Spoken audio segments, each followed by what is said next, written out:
ভাই নেন আপনার 2 কেজি ফল। এই নাও বোন তোমার ফল। থ্যাংক ইউ ভাইয়া। ওয়েলকাম বোন। এই নাও ভাই তোমার ফলের টাকা। আরে ছোট বোনে বইটা ফেলেই চলে গেল। ছোট বোন দাঁড়াও। যাই ছোট বোনের পিছু পিছু যাই।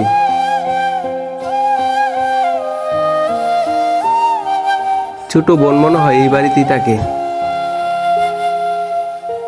মা তুমি এখন এই জায়গায় বসে আছো? কি করবো মা, এই অসুস্থ শরীর নিয়ে ঘরে কতক্ষণ বসে থাকবো? তার জন্য মা বাইরে বসে আছি। এই ফল তুই কই পাইলি?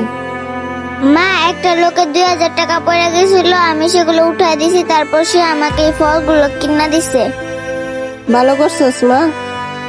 মা তুমি তো শিখাইছো অন্য কারো জিনিসে নজর না দিতে।